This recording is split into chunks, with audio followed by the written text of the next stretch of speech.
والشمس وضحاها والقمر إذا تلاها والنهار إذا جلاها والليل إذا يغشاها والسماء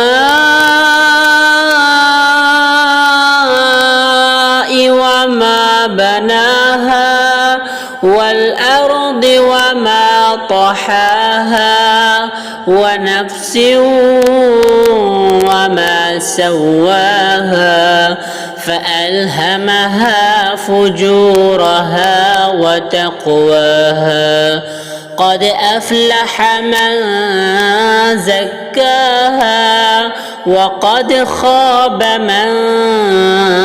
دثاها كذبت ثمود بطغواها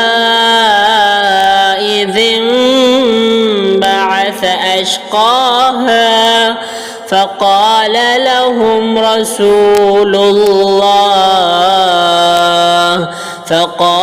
لهم رسول الله ناقة الله وسقياها فكذبوه فعقروها فدمدم عليهم ربهم